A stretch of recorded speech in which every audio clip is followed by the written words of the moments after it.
My why is find a better way and then share it with others. And part of this, the reason why we're filming this is to help me share it. We go into court and I'm wrong, it's because I underestimate what we get. We usually do better than even I think, and a lot of that has to do with our brand of soft divorce, right, and our strict no revenge policy. It's a client screening policy. 1, 2, 3, go. Jennifer Hardy, RR. Believe it or not, welcome to the Lawyer Dana Show, the Lawyer Dana podcast. Wow, we have a lot to talk about. And we're gonna do it right after this. Welcome to the Lawyer Dana podcast. Oh, Peter Gabriel, start off. Episode 3, the Lawyer Dana podcast, the Lawyer Dana Show. Yeah. Okay, so the history. Back Yes. to the, so I have my client's written permission to tell this story, although I'm going to change the names to protect the children, really. Mm-hmm. So very, I don't want to even say good friend of mine, but I guess I already have. So, but there was an influential case early on where we had very damning evidence. And our client was Mr. Mom. He was the one actually doing all the caring for the kids. He cooked breakfast and dinner, and did all the laundry, did all the house cleaning, and he was making about $300,000 a year. His wife was making $120,000, so they're between the two of them doing really well. And he had worked up from a salesman job to a manager job, and then went into a much more lucrative field. I'd like to tell more details about it, but just for identification purposes, I don't want to. And also, for the record, if I didn't have his written permission to talk about it, I wouldn't be. Right. And we had video evidence of his wife cheating, and also plenty of evidence showing like he really was the primary caretaker of the kids. And she was actually demoted and took a 1/3 pay cut down to about $80,000 because of the affair. And the whole time, I mean, she treated him terribly, always saying, I'll call him John, but John's an John's an a-hole. John, and I had known John for a long time, and all of his friends were like, you know, out of all the people we know, yeah, if he drinks too much, he'll get a little belligerent, but that's it. Mm-hmm. And he doesn't usually drink too much, and otherwise he's like about the best guy we know. And it was weird, and there even was an instance, and his daughter at a wedding of a friend of ours talked about this incident later. But there was an incident where we were out on a boat, and like his wife was just treating him so badly that I was like, we can't be around this anymore. It's just Summer and I was like, it's not healthy for us in our marriage, and we had to like love them from a distance, right, and just kind of keep our distance from them. And so we got to a point, and it was the most messed up deposition that I've ever been in. So you know what a deposition is? Oh, yes. Well, for the benefit of the audience, a deposition is where you have it's like 6 hours on the record, and you can ask any question about anything, even if it's like it would be objectionable. You can't even say it in court. It's kind of like taking the witness testimony out of the courtroom and putting it into an office where you have a court reporter and a videographer if you choose to, and it's both lawyers and both parties, and you sit there and they have to answer questions for up to 6 hours. You get breaks and all that stuff, so it takes a full day if you're going to go all 6 hours. And they have to answer any question that you ask unless it's attorney-client privilege. Like, it's a lot more open than in court. In court, you might not even get any of this in, but as long as it's reasonably calculated to lead to discoverable evidence. In court, you got like 20 minutes, right? Well, in court, it depends. Okay. I mean, some trials can take a week. Some of them, you get a day. Some of them, for temporary order hearings in Collin County, you get 20 minutes. Other counties, you can get more and things. But so in a deposition, if you think somebody's going to lie to you, one of the tactics that you'll use is ask like 50 questions that you know are all yes. Like, and your name is John Smith, yes. And you're married to Janice, yes. And you have this child, yes. And you live here, yes. And you're this years old, yes. And you're this, and you kind of like get their guard down to where they're confirming a lot of truth. And that way, on the thing that you're worried that they might go either way and try and lie to you, you bury that somewhere in there. And so, on one of the questions, that it was, out of 50 or 100 maybe questions, are all going to sit there and just be yes, yes, yes, was, and I'll call her Sally, John and Sally, I guess. And we asked Sally, and Sally was going through these questions, and one was, and you've been married for 18 years, yes. And you were in love with John when you got married? No. What? Because like you start getting lulled into that little, obvious thing. You're going through the motion. 18 You're years like, and no. wait, you weren't in love with your husband when you married him? No. Have you ever been in love with him? No. How long you been married? 18 years. How many kids do you have? 2. And you were never in love with your husband? No. Why did you marry him? Because of the way he made me feel? How did he make you feel? Like I was special? What? I go home and I go, Summer, just sit down. I need you to be honest. It doesn't matter what the answer is. Just please, for God's sake, please. I just need you to be honest about this. She's like, Palmer, what? What is going on? And I go, when we got married, were you in love with me? Start laughing. Yes, Palmer. I was like, no, seriously, it's okay if you weren't. Are you sure? Do you know it? In like your heart. She's like, yes, Palmer. What the hell happened to you? What is this coming from? What happened at that deposition? I was like, you're not going to believe it. So, yeah. I just got traumatized. So I had another attorney that I brought in for that case. And this was before we had the brand of soft divorce. This was like in the first right at that 4-year mark, right around the time. I think I was already, no, I wasn't in Arjan's program. It was like maybe the year before. It was during summer in my first year of marriage, I think. And in the months leading up to, it must have been like January of the year leading up. And I started Arjan's program in July and whatnot. And so this was kind of fresh on my mind. So I hired in a friend of mine, and I call him Dr. Glickman, because he has a Juris Doctor in law and he has a doctorate in divinity, which is like religious studies. Yeah. And he's and I met him because he was doing the investiture for Jay Bender, who's a judge in Collin County. And he got up and said the prayer and just said some words about Jay. And I was just so impressed with him. I was like, I would like to be friends like that with that guy. And Jay Bender was a good friend of mine, which is why I was at his investiture. And that's where they swear you in as a judge, and it's a big ceremony, whatever. So I became friends with Craig, and I learned that he has a doctor in divinity. So I hired Dr. Glickman to be the good cop, because I was bad cop. And I was wise enough to know, like, hey, like, I've got her. And I'd never been so well prepared. I had the perfect case. There was zero chance of us going in and without, the result was certain what a judge would decide. But it was going to cost $50,000 for us to pursue all the way through there. And they had the money on both sides, and she was going to, one person puts up a $50,000 offense, you got to put up a $50,000 defense, and vice versa. Right. And then you get into court and you spent hundreds of thousands of dollars, and then we get at the truth, right? And as long as our clients don't give up, then it comes out fine.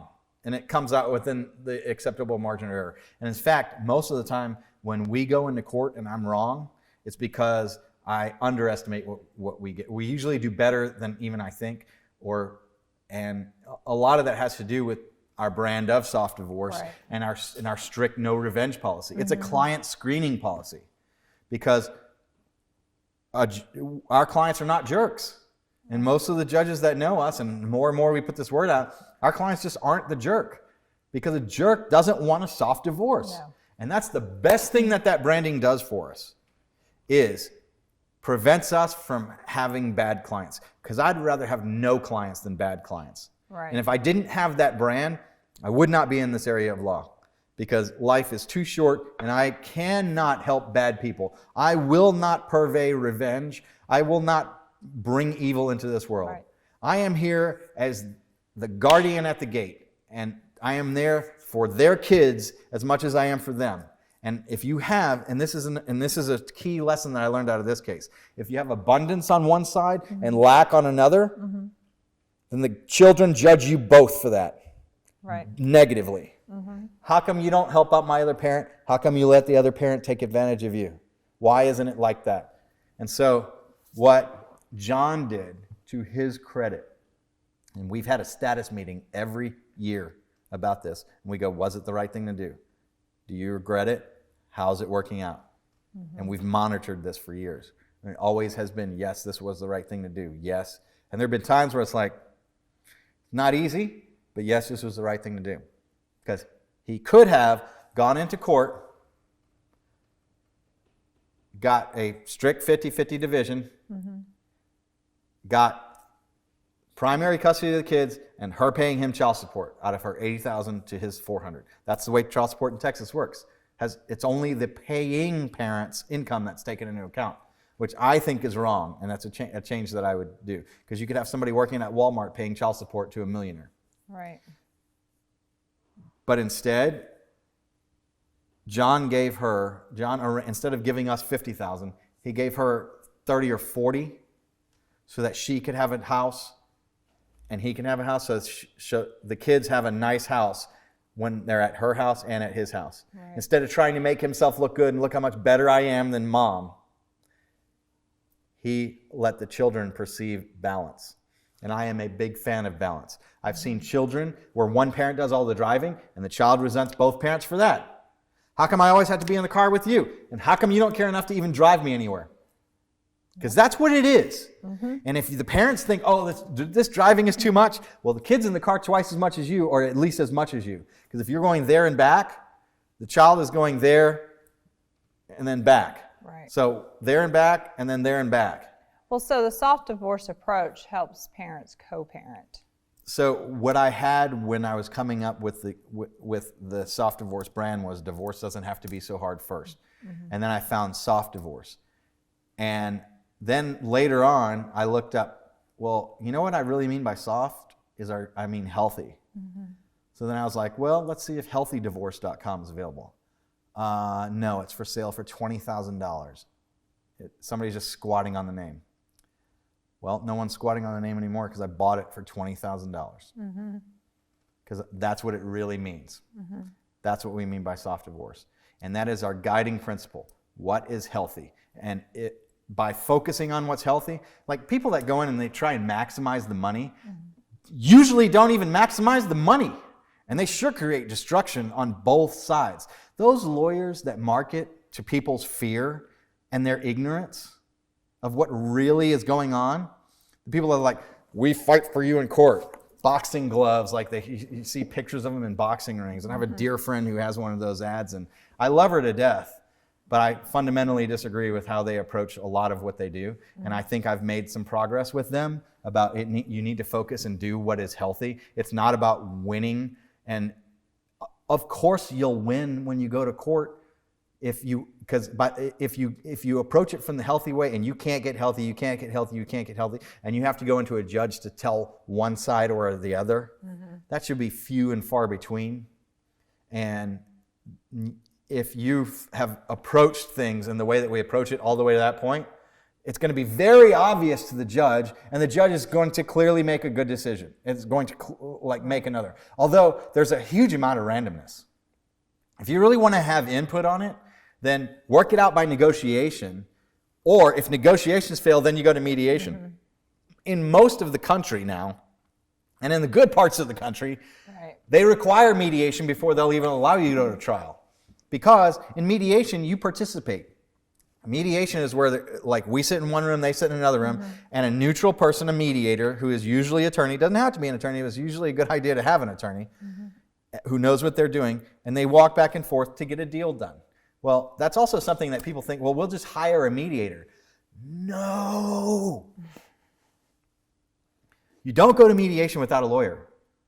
Period. And I don't even want the other side going to mediation without a lawyer, because they don't know what to believe or not, and they can't make a decision because they don't have somebody there to advise them. The mediator's not on your side. The mediator's job is get a deal done, whatever and however that works out. And they're a good mediator will work and not just carry offers back and forth. Like, I got email. I can email them the offer and they can email it back. I don't need you to walk back and forth with an offer. I need you to listen and find a solution that will work. Right. And usually a good negotiator, and in negotiations ahead of time, we've done all the communication to where we find the opportunities for things to work to where we can move ahead. And the better we do in a negotiation, the less likely they are to have future problems. People think, oh, it's just get this done. And then, when are we going to get this done so I can move on? It's like, never. Right. You have a paperwork problem. And a lot of times with people, they're already it's their mindset. You're already divorced by the moment you've decided to get a divorce. You're already out. Right. You're just yoked. You're tied to them. You know what a yoke is the thing that they put over oxen's necks so they can't run away from each other, and they're controlled and they pull the plow together. They're yoked. You're just financially yoked, and you're yoked by children. But do you think that you're always going to be mom and you're always going to be dad? That never changes if you have children. So when are you going to have to stop dealing with them?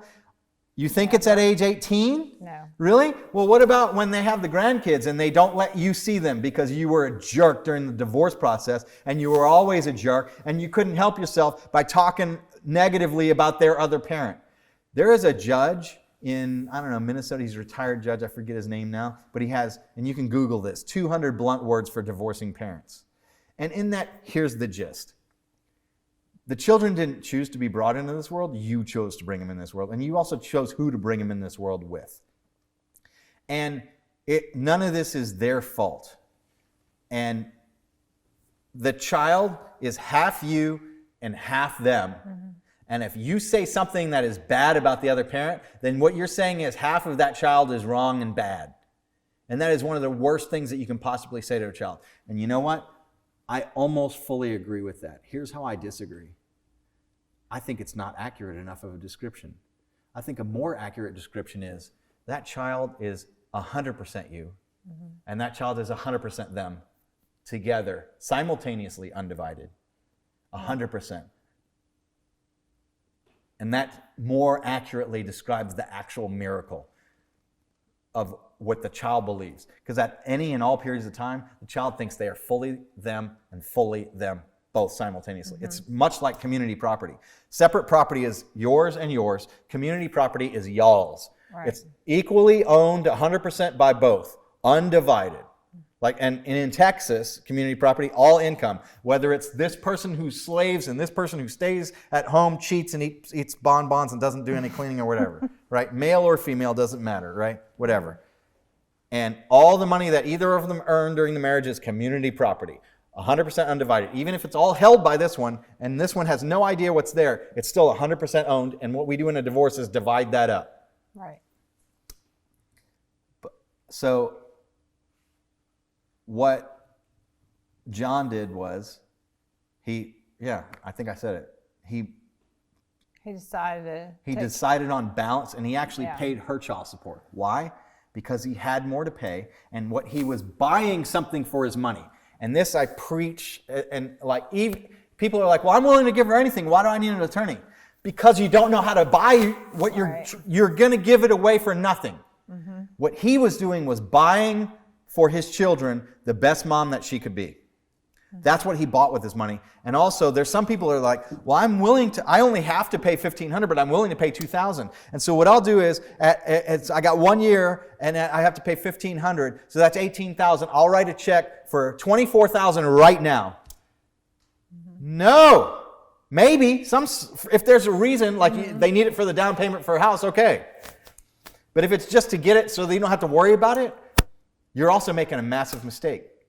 Because if you give, this is at any animal, but I'm going to use a dog, not that people are equivalent to dogs, but people are living creatures, and most living creatures are trainable. Whether it's a dolphin, a chicken, a dog, a human being, a bird, they're all trainable. My wife has very in-depth animal training. She's trained with, not B.F. Skinner, but the guy, Bailey, what's his name?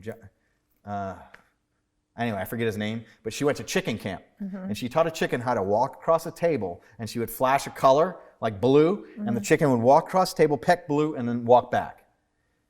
And That's pretty cool. And she would do shapes, too, like square. She would flash square to a chicken. Chicken would walk across the table, peck, and come back. The guy she learned this from used to train crows for the United States government to go open file drawers, steal files, and fly them back. He trained dolphins to disable submarines. The dolphins would have a pack of ball bearings on their beak, and they would swim and find it by sonar, the sound of the submarine, and they would go to the water intake, bust the ball bearings into the ship, and the ball bearings would go in the intake and disable the submarine on the seafloor. Oh, wow. And he holds a thing called chicken camp, and Summer went to chicken camp. And here's what you start out. You start like, here's your chicken. It's like, came from an egg, new chicken, never been trained before. You're going to train this brand new thing that's never. And so you sit there and you have this like cup and you hold it right here. And what you're doing is shaping. And shaping is easier for me to describe if I tell you how to do like a dog on a treadmill. Right. So a dog on a treadmill is, the first thing is, it's quick reward, and training session lasts 5 seconds, and then you're done.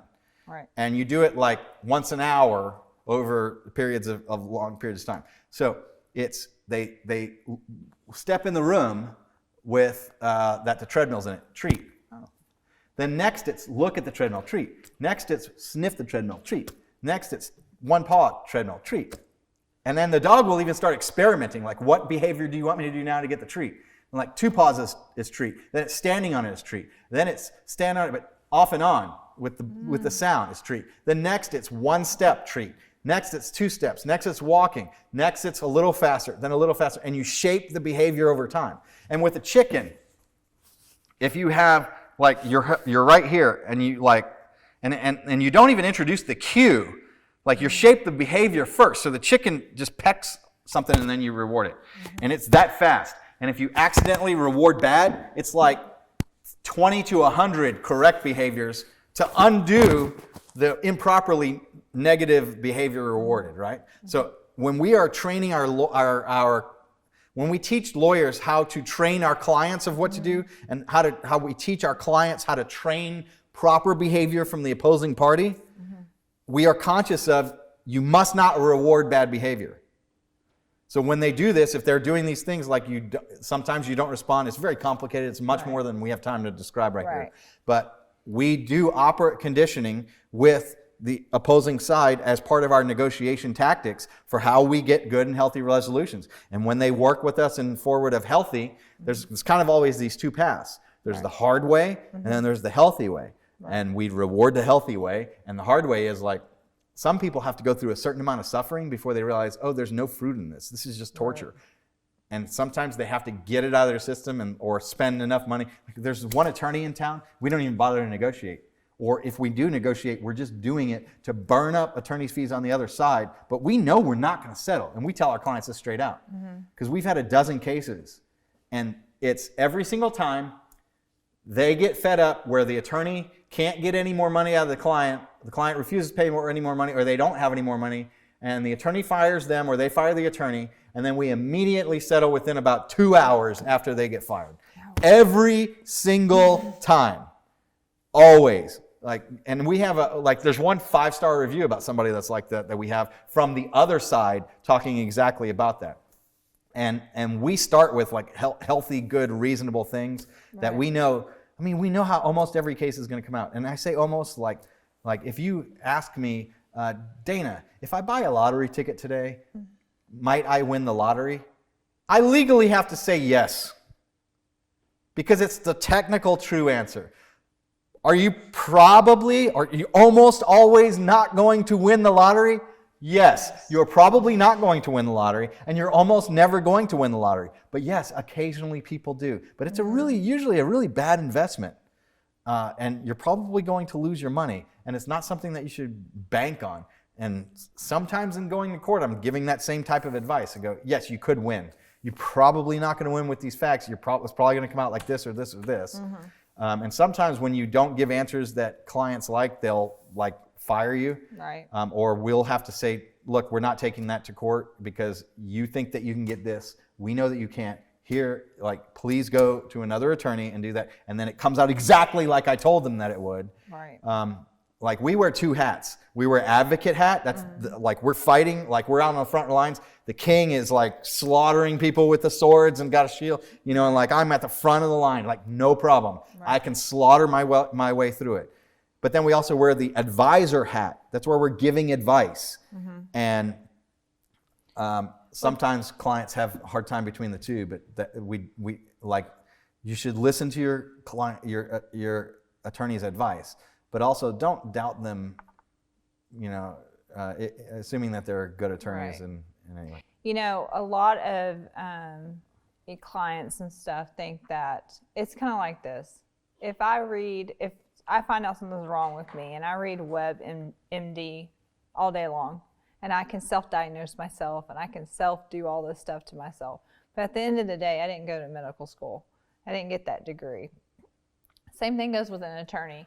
I think a lot of times the client thinks that they can get online and figure out their case and their situation, and they know all the answers and they know what to do with it. And the problem is they really don't know all the answers. They don't know all the solutions to it, and then they end up messing up their case. Everything in law, the answer technically is, it depends. And they're like, well, this. Yeah, if blah, blah, blah, if blah, blah, blah, blah, if blah, blah, blah, blah. Like, all these things have to be there. And like, and that's why, I mean, I describe it like this. We are on this side of this mountain. We're on this side of the Andes. And you're trying to get to the other side of the Andes. And Google is like looking at the map.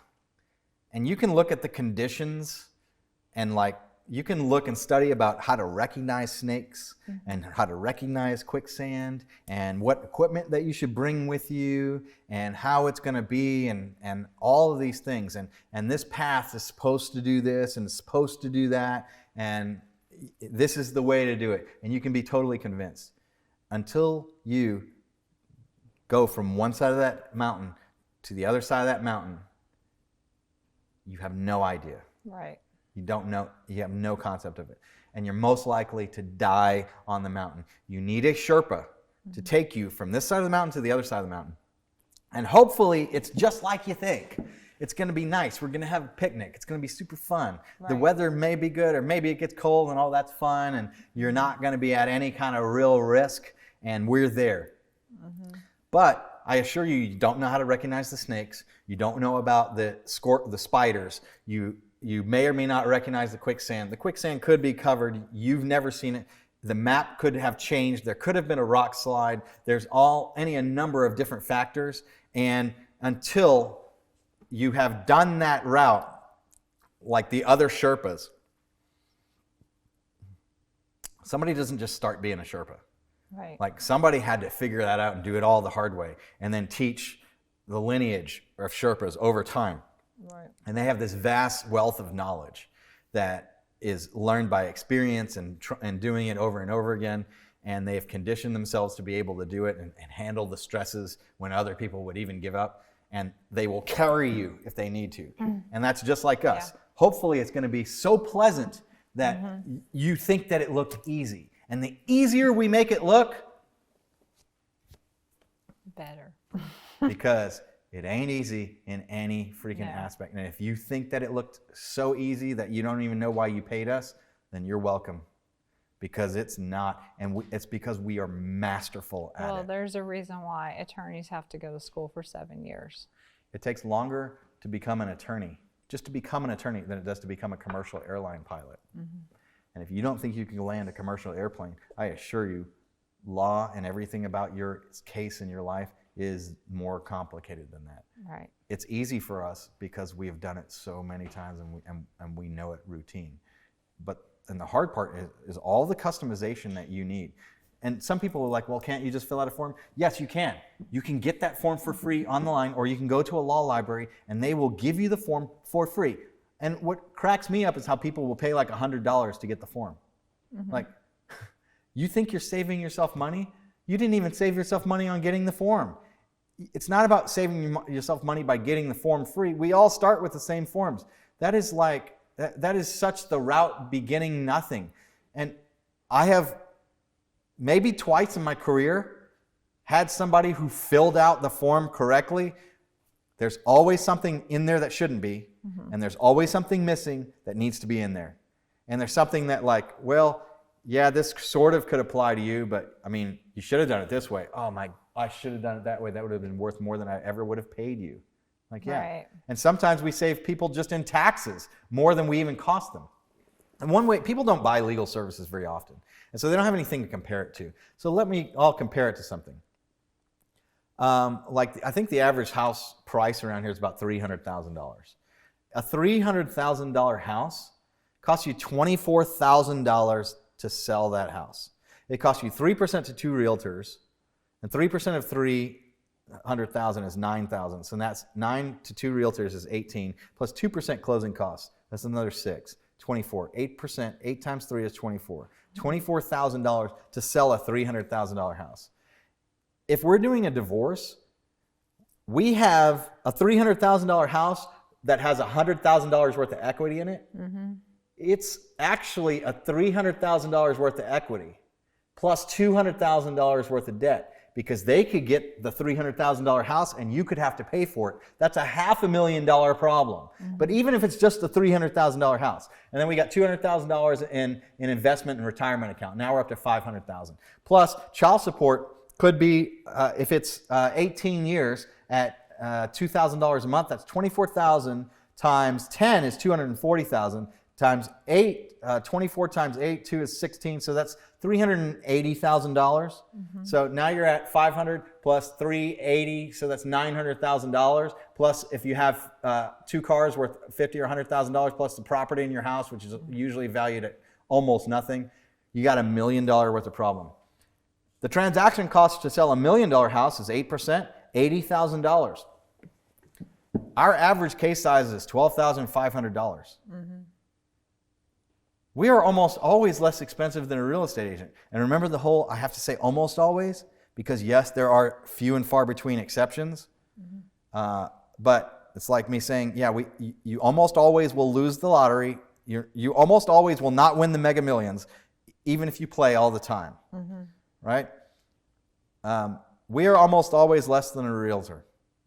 But who's more important, a realtor or your lawyer? And one of the differences is that you pay for the realtor on the back end. For a lawyer, you have to pay it on the front end. And people don't buy legal services very often. And so they have a tendency to underbuy the services that they need. And it's the worst thing you can do. Because if you underbuy services, then you don't get what you paid for at all. Right. And you lose. Like your problem's this big, and you're trying to save this much in attorney's fees. Like small percentage in attorney's fees that you're trying to save. You're trying to protect this, and you're risking this. Right. Because then you hire the attorney. And if you don't get that right, then you've lost everything. Right. You know what it's worse to do? It's worse to underbuy legal services than it's to overbuy. If you overbuy them and you should have only paid this much, then you at least got what you paid for. You maybe just paid a little bit too much for it. Like consider it a tip. I used to work for 20% of what the tab was at a restaurant. What's the difference if you get great service? Right. I'm happy to pay for legal services and things that we need. But I'll tell you, me as a client, I am a nervous wreck because I have to hire attorneys for business things. Remember, go to law school to know what attorneys to hire? I know what attorneys to hire and be able to evaluate whether they're doing. I know whether they're doing what they should or not. And you know what? I'm still an absolute complete nervous wreck. I hate, like our camera guys make me nervous because they bill by the hour. And I'm just okay to deal with it. And it works out. And I've figured out how to compartmentalize and make that work. But a lot of it is, okay, in comparison to whatever, my percentages work out and I'm good with it. But so I've put in solutions into the law firm to solve problems that I have as a client because I know how it feels to be a client. I know how it feels to be wrongfully accused of a crime and have to deal with all that stuff. And I'll save that for a different Yeah. podcast episode. That's a good story. Yeah, it's a scary story, but it cost me $24,000 to prove my innocence, and thank God I could, because that's the privilege of being an American citizen, is you can prove your innocence instead of they immediately just execute you or throw you in a cell without, just because they mistakenly think that you did it. And there's people even in this country that are there. Look at the Innocence Project, but I digress. Yeah. And so I give massive transparency to all of our clients. We use a paid secure version of Google Drive that we draft our documents in. You can see every little edit. Every single one is timestamped. So like if they've run in a timer, like this is what they did, you can see it. You don't have to, like our clients don't complain that, hey, I don't trust that you were actually working. Yeah. No, they do. And then we also give 24/7 access to our attorney's notes. And it's all there. You see the full outline of your case. And it's like all the communications, all the emails, everything is all there. And you clients love it. The clients absolutely, except for the ones who for some reason, there's like this They're not small able to percentage. access it. They're like not able to access it or whatever. Like if you access it only with your phone, it's a little more difficult to deal with because it's extensive. And so you have to like really, and some people who are just not good with computers at all, then, which I would say is what, 10% maybe of our clients, maybe probably less. Oh, yeah. Probably less than 10%. Elder Yeah, and they're usually, clients. just people that are just not good Right. with, and so they get a similar experience as what every other law firm does. Right. So they don't have the special thing that we're like the only ones that do that. I still, as many lawyers and things that I know around the country, still don't know any other law firm that gives what we give. Yeah. As far as transparency. And why? It's because I hate sitting on the other side of the table. If you were the lawyer and I'm the client, like I hate sitting on that side of the table. Like I love to sit on the side of the attorney side. Like to me, that's easy and I can listen and I'm good and I'm like helping people and saving their lives. But as a client, I am a nervous wreck. It sucks. I hate it. Right. And that's why I'm like so concerned with the client experience and why you're involved in the firm, because you understand service. You understand the experience and you're conscious of the experience. Tell them about when you would go and like sit in all the different chairs at your restaurant. Oh, yeah.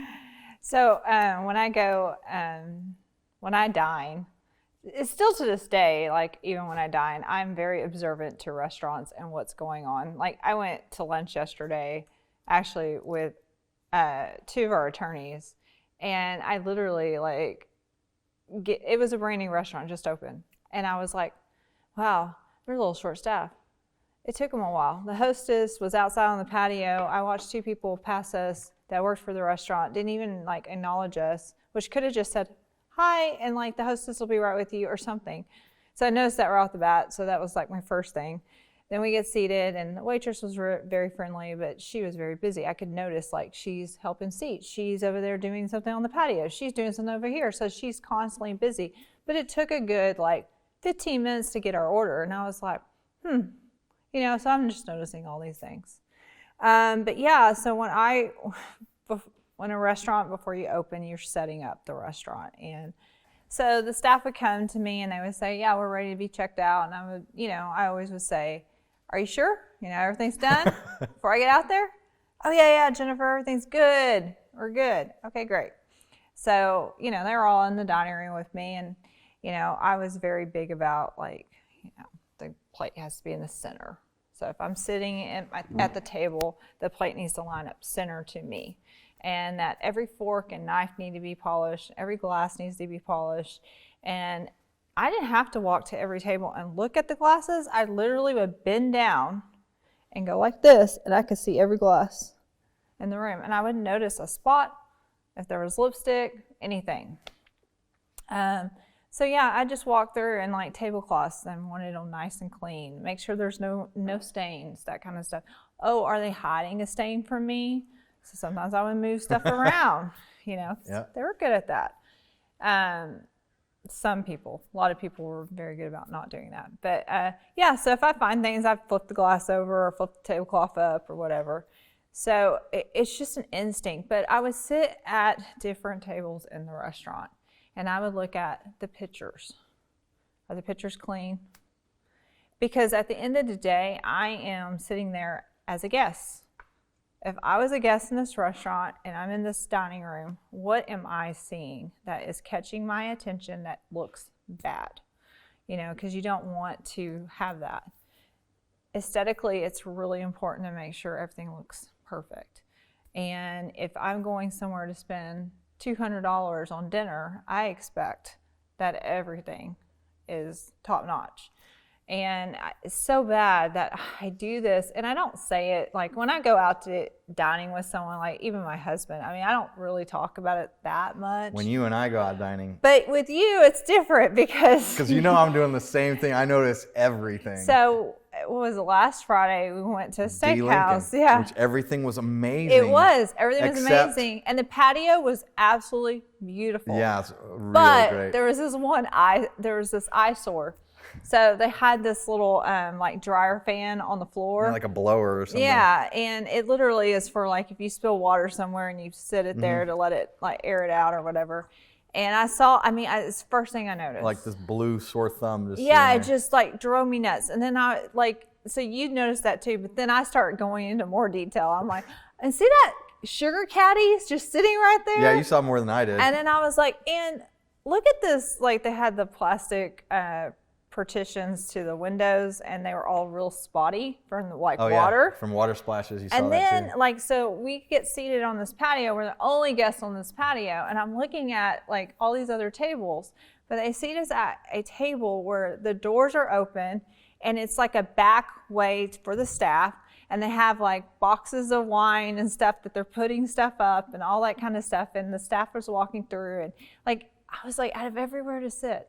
Like, I would never sit a guest here when you're still trying to get ready for opening or the dinner service. If they would have just sat us one table over, we never would have seen We would that. never have seen it. So those are things that. Well, and And I think it's important that you can see the details. And then if you bring it back into a full effect of the law firm, it's really important to be able to see those details with our cases and our clients and understanding where they're at.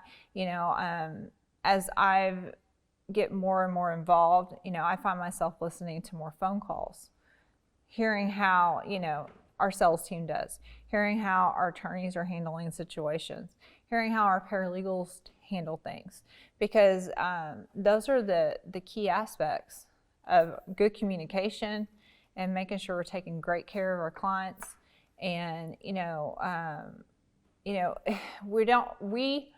so we work mainly remotely. So it's not like we have an office space that I'm like looking at, but I have to look at it in a remote way.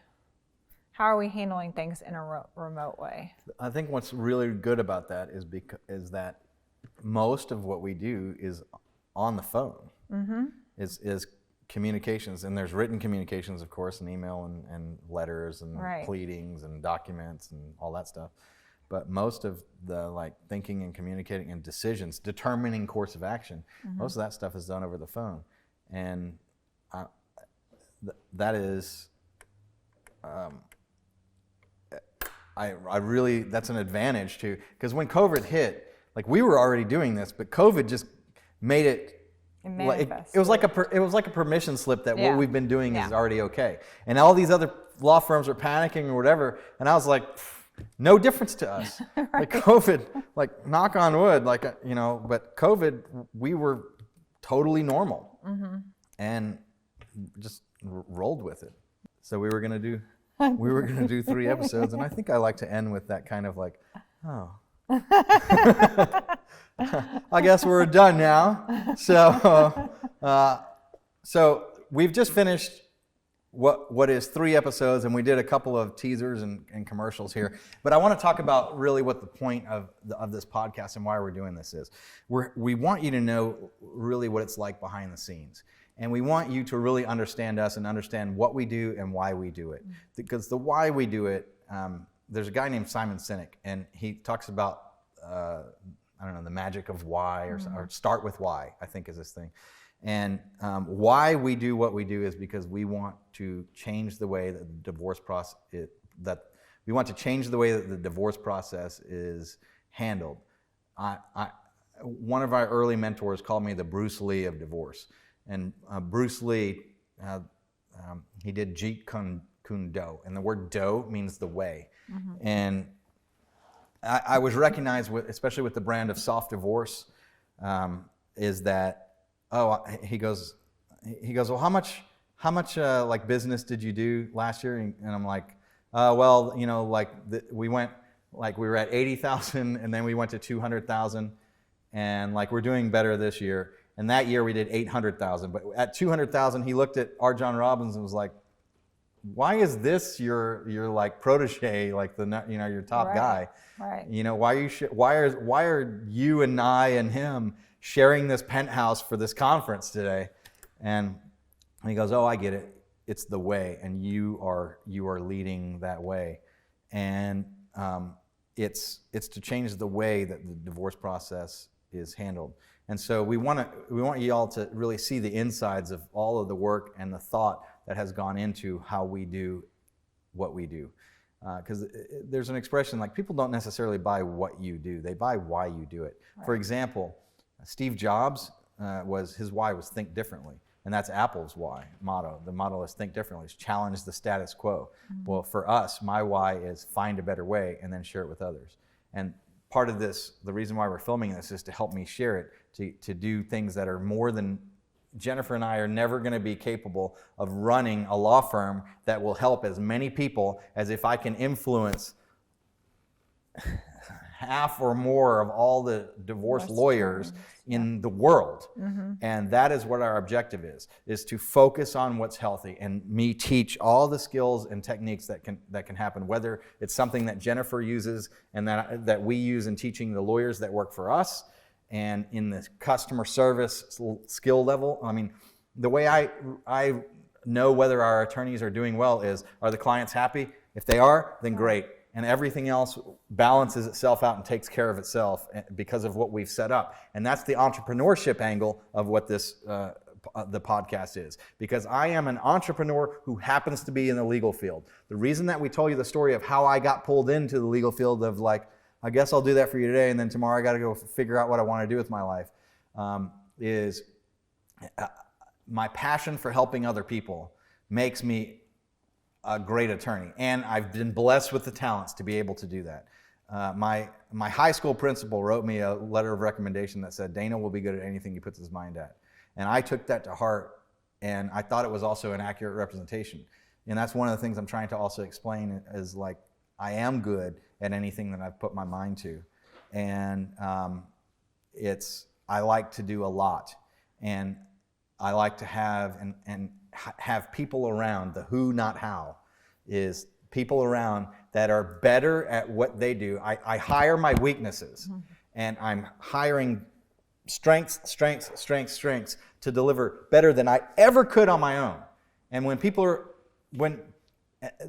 there is the Dana Magic, and they call it the Dana Magic. That's how they refer to it. And everybody knows when the Dana Magic is necessary, or when the Dana Magic, like we don't need that ingredient in this, like we've got it. Because the Dana Magic is like the Daniel Magic, and the Lisa Magic, and the Jennifer Magic, and the Brenda Magic, and the Summer Magic, and the Veronica Magic, and the Haley Magic, and everybody that works for the Bridget Magic, right. And the Brex Brex Magic, the Brex Show, and they're phenomenally. I'm always shocked at the magnificent best of the best that we are blessed to be surrounded by. Right. And everybody, the best thing about them is they really care, and they always are giving their best, and they are always incentivized to just solve the problem. That's what we're doing. And right. None of them are like, we've also been blessed with infinity business. Mm-hmm. Infinity business. We've never been able to match the demand with the supply. Right. The demand is always there. And that's what keeps us from being hunter attorneys. Mm-hmm. Because a hunter attorney is like, how do I bill my hours? How do I get there? It's like, that's not our problem for us. Right. As soon as we're done with one case, mm-hmm. the next case is there, right. ready for us. And it's a real blessing. And it will always be that. And even with this, with the podcast, the amount of business that we're going to get will be more than I probably able to bring in, because we're not going to bring in somebody just to fill capacity. Yeah. That doesn't work right. We're going to bring in the best of the best and people that have a level of excellence. One of our mottos of our firm is demonstrate that care has been taken. My favorite band of all time is Rush.